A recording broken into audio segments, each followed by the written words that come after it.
Hola, ¿cómo están? Espero que muy bien comenzando una nueva semana y también comenzando un nuevo eje temático para la PAES. Hoy vamos a comenzar con el eje de geometría y específicamente vamos a comenzar con los triángulos y sus elementos. Los elementos del triángulo son muy simples. Los primeros son los puntos que corresponden a los vértices del triángulo. Como puntos, se designan con una letra mayúscula. Puede ser A, B y C, las típicas, pero podría ser cualquiera. Una letra mayúscula indica un punto. Si unimos estos puntos, obtenemos los lados, que serían obviamente tres. Los podemos llamar según los vértices que los forman. En este caso, AB, BC o AC.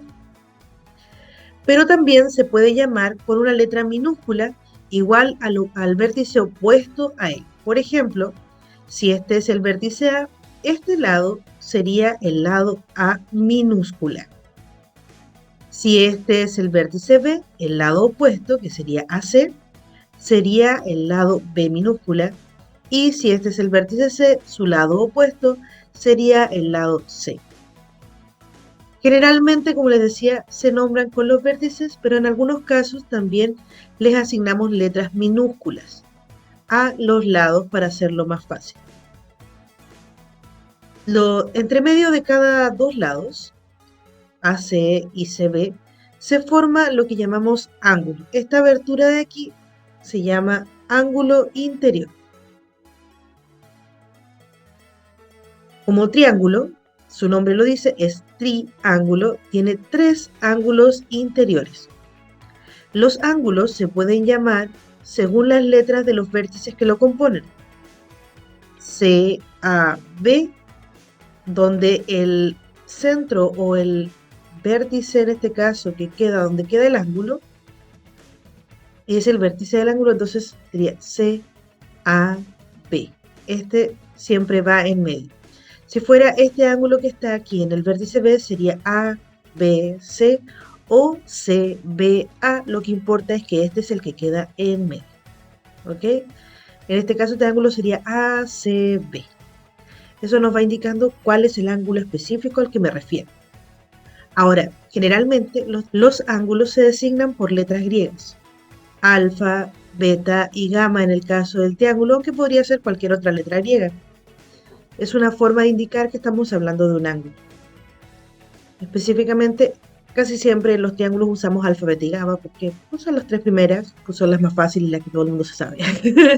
Entonces, no hay ningún problema. Si extendemos uno de los lados, se forma un nuevo ángulo, este de aquí. Ese ángulo se llama ángulo exterior. Como triángulo tiene tres ángulos exteriores. Si extendemos este lado y este lado, tendríamos ahí un ángulo y acá otro. Estos tres ángulos exteriores, al igual que los otros, se pueden llamar con las letras de los vértices que los componen, pero si te fijas aquí nos faltaría un vértice. Se lo agregamos. Le vamos a agregar una letra E aquí.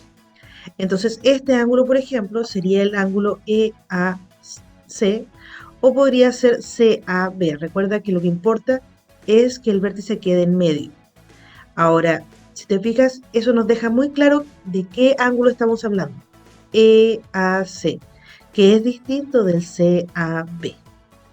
Fíjate en esto, estos dos forman una línea recta. Siempre que formamos una línea recta, hablamos de 180 grados.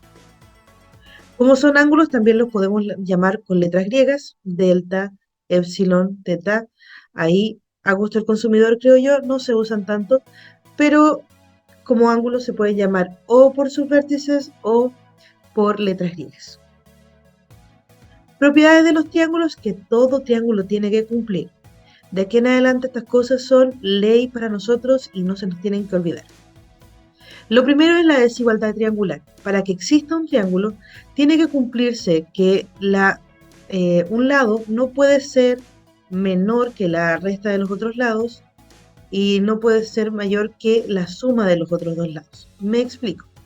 Si yo tuviese estas tres medidas, la pregunta es, ¿puedo formar un triángulo? ¿Sí o no? Entonces tendríamos que usar la desigualdad triangular. que dice que si yo tomo un lado cualquiera, por ejemplo A, ¿sí?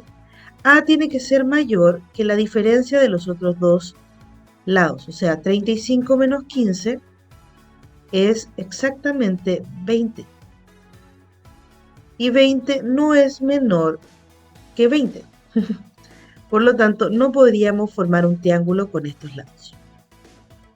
Ahora, si lo miráramos por otro lado, por ejemplo el 15, B tendría que ser menor que la suma de los otros dos, o sea que 20 más 35, y eso sí se cumple. 15 es menor que 55. Ahí, súper bien. Pero tiene que cumplirse con todos. Entonces voy. El C tiene que ser menor que A más B. Entonces 35 tiene que ser menor que 20 más 15. Y 20 más 15 es exactamente 35, que no es menor que 35. Por lo tanto, no se puede formar un triángulo con esto. Literalmente, esto nos permite saber si teniendo las medidas de los lados se puede o no formar un triángulo. Segunda propiedad. La suma de los ángulos interiores en todo triángulo, no importa cómo se vea, siempre, siempre, siempre va a ser 180 grados. Esto nos permite calcular ángulos que nos falten dentro de un triángulo. Y es muy sencillo. Si tenemos un triángulo, por ejemplo, como este, donde uno de los ángulos es 70, el otro es 25 y necesitamos sacar el tercero, siempre podemos saber que x más 70 más 25 tiene que darme 180, eso de ley. Entonces aquí tengo 95 más x igual a 180. Y entonces x sería lo mismo que 180 menos 95. O sea que x, ¿cuánto vale? 5 a 10 son 5, 10 a 18 son 8. Entonces ya tenemos que x vale 85 grados. Solamente con esta propiedad, sin hacer absolutamente nada, ¿sí?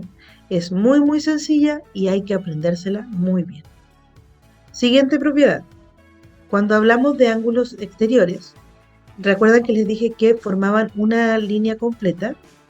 Esto es porque los ángulos exteriores y el ángulo son suplementarios. Significa que suman 180 grados. Entonces, alfa más delta, como forman una línea, suman 180 grados. Beta más epsilon, lo mismo, forman una línea, 180 grados. Y gamma con teta igual, forman una línea, así que sería 180 grados. Ligado a eso, si combinamos esto con la información anterior de que los tres ángulos interiores forman 180 grados, si alfa más delta suma 180 grados y alfa más beta más gamma también suman 180 grados, entonces quiere decir que delta es igual a la suma de beta más gamma. Teniendo esto en cuenta, tendríamos que delta es igual a beta más gamma, que epsilon es alfa más gamma y que teta es igual a alfa más beta. Con esto nos permite facilitarnos también el encontrar ángulos que nos falten en un triángulo. Por ejemplo, el ángulo S. No es necesario que pase por encontrar el ángulo que está aquí y luego el suplemento, sino simplemente sumar este ángulo más este ángulo me tiene que dar S. Por lo tanto, S en este caso es igual a 30 más 35, o sea, 65 grados. Ahora, si no me crees, podemos hacerlo por partes, es decir, primero sacar este ángulo de aquí, que sería 180 menos 65, que serían 5, 7, serían 115 grados. Y luego, ¿cuánto tengo que sumarle para que sean 180? Recuerda que este ángulo más este da 180 y que por lo tanto sería 65. Así que da lo mismo. Si tú quieres usar el camino más largo, puedes usarlo, pero siempre vamos a necesitar tiempo. En la prueba, sobre todo, se necesita tiempo, así que hay que tratar de reducir un poco. Así que aprenderse esta propiedad nos permite sacarlo un poquito más rápido. Y por último, una propiedad más. Los ángulos exteriores, si los sumamos todos, nos da exactamente 360 grados. Esto es porque es como sumar 2 veces los ángulos interiores.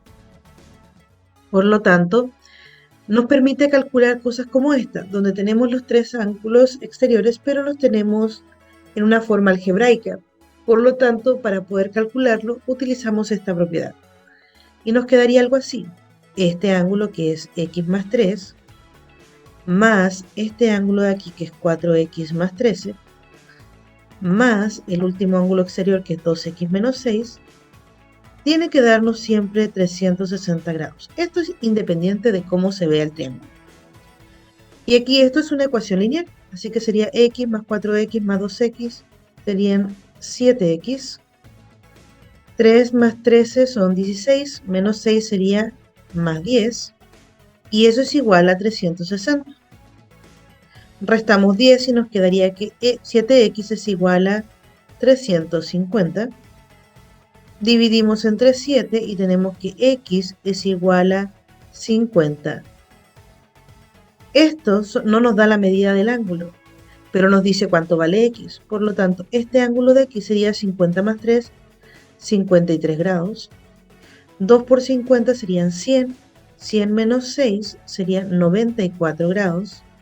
Y aquí sería 4 por 50, que serían 200, más 13 serían 213 grados. Y listo.